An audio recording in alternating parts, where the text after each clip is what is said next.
Hello, welcome to the channel. Jamie here from JAYP Cars. You join me today with the CL500 in the unit, and you might be wondering, why is it in the unit? Didn't you just take it to the MOT station? Yes, I did, but it failed. But I'm still happy because one, driving it's great. It's like in your face, and it's brilliant. And two, it only failed on the handbrake. So I'm going to get the car up on the lift and see if I can sort that myself. So the MOT guy told me that the handbrake did nothing, and he meant literally nothing. And now I've just seen something, and it might explain it. If you look up there, you can see that there is a handbrake cable on one side there, and also on one side up there, and neither of them are actually attached. But I'm just hoping that it will be as simple as sticking that on there, and then sticking the other one on the other side. Okay, so as you can see, it is all back together now. It took a little bit of fiddling, because you've got this thing here, it scrolls like a wheel, and that meant that when I pushed it all the way around and held it in place, kind of pinching it either side, I could shift this back a little bit, and it meant that I could fit this one, and I could fit this one. Oh, that actually kind of sounds a bit like it's too tight. Now, take your foot off that would. They shouldn't be moving at all, should they? The handbrake's definitely working on that one. They're not on this one, so has it popped off? Oh, so it hasn't popped off. I am kind of wondering whether that would be okay, because you can't kind of force it round. You can't make it move any more than that. This side is significantly better. Like, will the handbrake pass being like that? I don't know. I'm going to drop the car down onto the ground. I'm going to start it up, put it into drive, and then keep the handbrake on and see if it will move. If it doesn't move, I'm going to say it's good enough.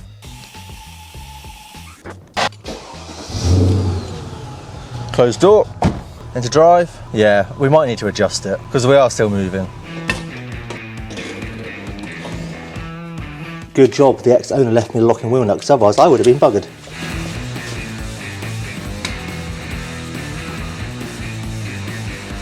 Okay, so I'm going to do this now, take these wheels off. I haven't got a stand for the camera because I am trying a new camera. Please do let me know what you think in the comments below of the new camera. Does it make the videos look better?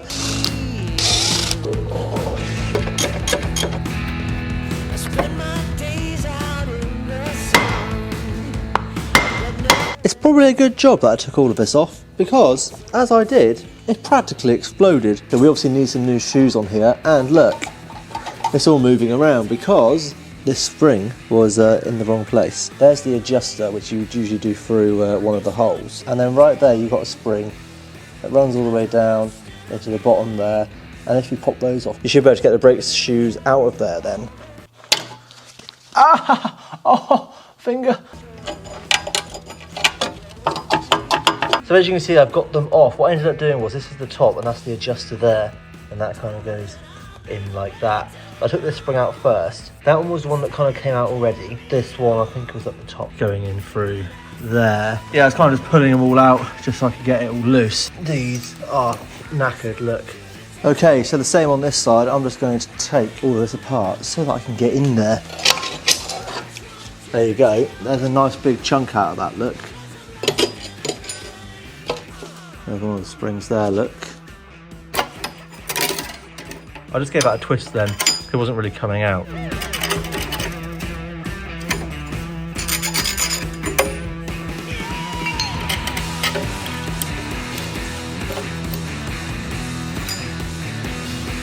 While I'm here doing the shoes anyway, I might as well order some pads and discs. Okay, you join me here in the unit a week later. The parts have finally arrived. I'll put a link in the description below for all of those parts so you can order them yourself if you need to. Because I'm taking this pin out, which is here, I'm going to actually put the caliper back on.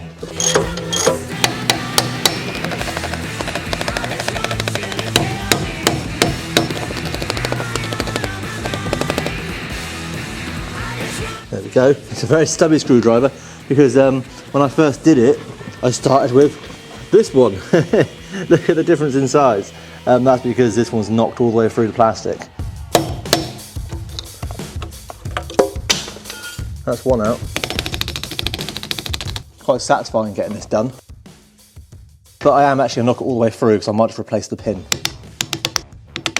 So here we are with the rear caliper and stuff. So we're going to take the rear caliper off. I'm going to brush this all down and then fit the new shoes. Under here is the handbrake cable, and it's just kind of flopping about in there. So here they are, and yeah, the pins get stuck in the old ones, and to be honest, it's not really worth messing around with. But what I do need to do is make sure that that is sat where it should be. There's grooves here, the piece that moves up and down, that needs to kind of sit where this bolt is, and the other side exactly the same. So there it is. This is the adjuster here. One goes in that side, one goes in the other, and then you can adjust it. And with this comes a little pouch of this greasy stuff. So that will go like that, and that will go like that. And before I put that on, I've also got this spring that's in my hand here. It links over that one, and then you've got to fit it onto this one like this.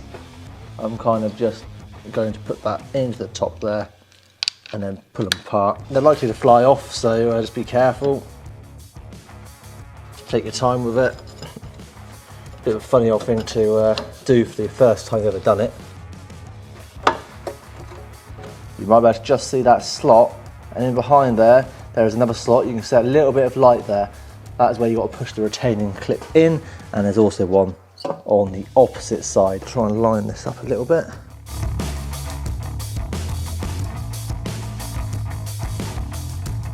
So you've got the retaining spring here and the one opposite, and they are in, so you've got to push them in. And I think that using your thumbs is easier. If you can do it, push it in with your thumbs and try and give it a little twist, and that should be enough just to hold it in place. Right, this spring was quite difficult on the other side because it simply seems too short, but it's because obviously it needs to be extremely tight. Hook it into there, and then I'm gonna have to try and pull it all the way down through. I think what I did last time was a little screwdriver, got the spring in the bottom here, and actually put the head of my screwdriver into the slot that it was going into, and then levered against the slot, because then obviously when it pings back, it goes straight down the screwdriver and it pings in. Oh, no, it's just pung back. Pung? Is pung a word? Just pung back out. So I can show you again, how funny. So yeah, I can do this. That should go straight in. Oh, I see, it's right on the edge. Now I'm going to put the disc over the top. I'm going to put some copper grease on there. So this is what I'm using, this copper grease. I got this for like 2 of these for £10 on Amazon. So I thought that was pretty damn good. Please do use that link at the bottom of the video, because that's an affiliate link, which means that I actually get a little bit of kickback, and it helps me with the channel. And I always make sure that I try to find the best deal for you guys. You know, I'm not going to ever just use an affiliate link with something that's very expensive to try and get you to overpay, because that would be absolutely unfair of me. What I try to do is try to put the affiliate links in there for Amazon if it is the right price. Otherwise, it goes to eBay links, which I don't get any affiliate for, but I don't mind, because at the end of the day, you're getting the best price you can, which is exactly what I want to do when I'm buying my stuff too. Now for the Brembo disc to go on, it might be a little bit tight, the other side was as well, but you kind of have to just shimmy it over and make it work. Is that shoe ever so slightly off center?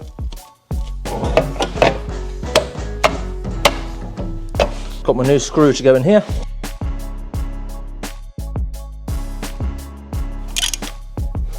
And then it's onto the caliper. So onto this caliper here. First thing I'm gonna do is just brush it out as much as I can.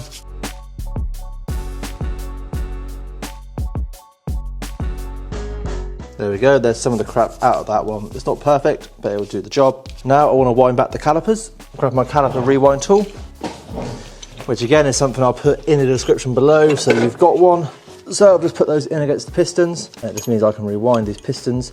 The brake fluid reservoir cap is off, so that the brake fluid can go back into the system up that way. I found this to be quite fiddly when I did it on the other side, but these brake pads with these little discs here, little shim plate things, they have to go in like that. On this side, you don't have to worry which way the brake pad goes because there's no sensor. On the other side, there is a sensor, and you just have to take the sensor out and then put the new one in. Unfortunately, the new one that I was sent didn't fit, so I have to sort that out at another time. On the back of these brake pads, some copper grease, not on the friction material, just on the back, to try and reduce the squeal. Another thing I'm going to put a bit of copper grease on, just very, very light, is this caliper pin, because they are known to get seized in. My C32 had horrendously seized pins, and they had to be cut out because they were that bad. So let's bring the caliper down, and we need to try and work out how to put these pads in. So the caliper pin's got to come in from this side out to here, and of course it has to thread the pads as well at the same time. If I kind of put that in there, a bit easier on this side because it's easier to see what you're doing. There isn't any sensor in the way, something like that. And then this here has to slide underneath the brake pad here, and then the pin goes over the front of it. It's quite hard to show you from here, to be honest. And how am I supposed to hold it with only 2 hands? What? How did it just defy gravity?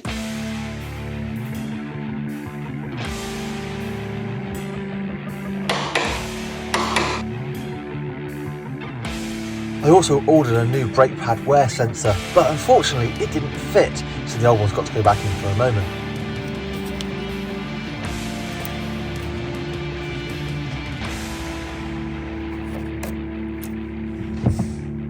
I just want to see if this car is going to stop and go and whatever okay. I've got to be very careful because my Range Rover's right there. Handbrake's on, let's drive.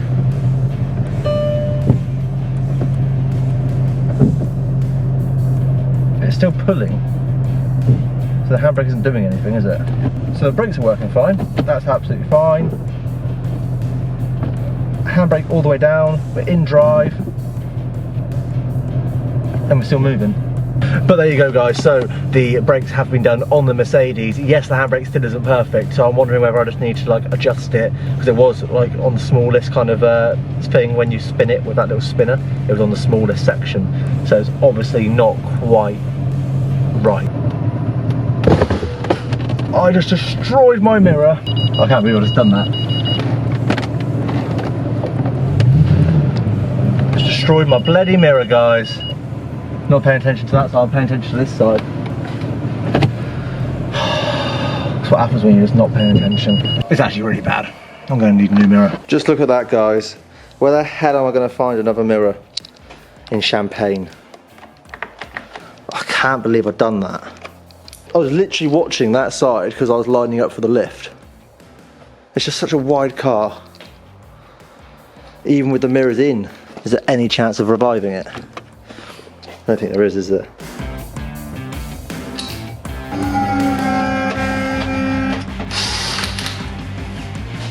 Okay, you joined me the next day with the Mercedes is up on the lift now, and now I'm going to be doing the little adjuster in for the handbrake. I'm going to show you where it is. It's in behind the brake disc here. So I'm going to show you how to get in there, but you spin the wheel. There it is, in behind the hole there. I'm going to adjust it by putting a small flathead screwdriver in.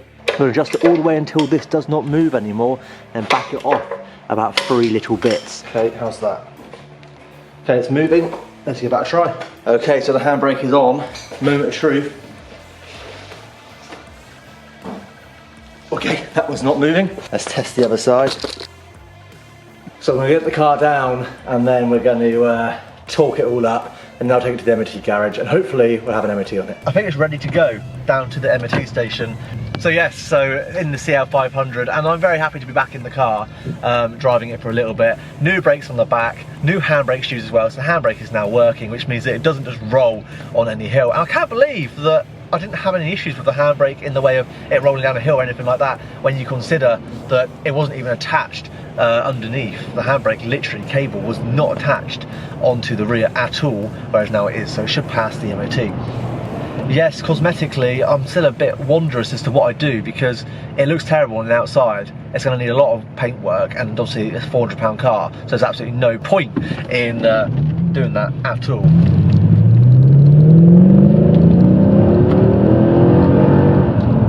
So it's a bit like, do I even bother? Probably not. Maybe I'll rewrap it. Should I just rewrap it? Rewrap the Merc? I get to experience a CL500 5-litre V8 Mercedes for £400.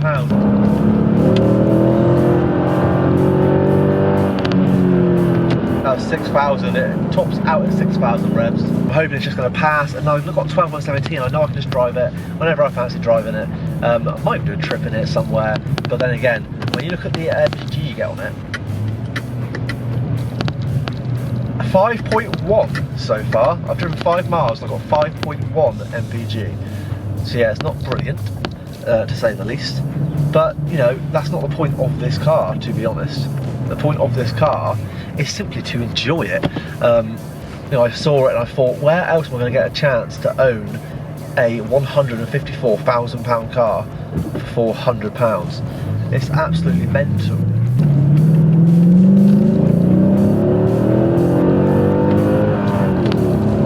Like then, my whole head just like fell off. Even just to have it, spend this money on it, and just drive it a few times, It's great, and it also reminds me a bit of my S4. Totally different cars, but at the same time, it is quick, whereas the Range Rover obviously is not, so it does remind me of the S4. Just for that power surge, you know? Although the S4 is a hell of a lot more power surge, a lot more raucous.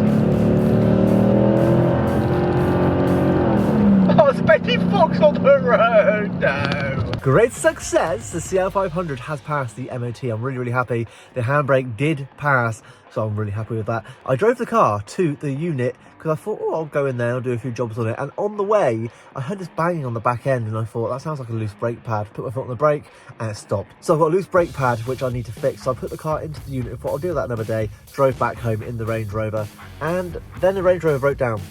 So I've got another issue with the Range Rover. I am going to be able to fix that hopefully this week when the parts come. So I shall record the video on that too. So thank you very much for watching. Please do like the video if you enjoyed, and please do comment below. Let me know, did you think the £400 CL500 was going to pass the MOT with just doing a handbrake and the rear brakes? Because I didn't. I thought I was going to be in for a bit of a more expensive fix, but actually it's not been too bad at all. So I'm really happy with that. CL500 is now on the road, now able to drive it when I can get to it to drive it. So yes, really happy with it. Please do subscribe if you haven't already. Around 90% of people that watch the videos don't subscribe, so please do subscribe. I'd really appreciate it. It would really help with the channel kind of get propelled even further. Nearly at 2,400 subscribers, so I really would appreciate it. Thank you very much. I shall see you in the next video, which will be to do with the Audi S4. So I shall see you then. Cheers, guys.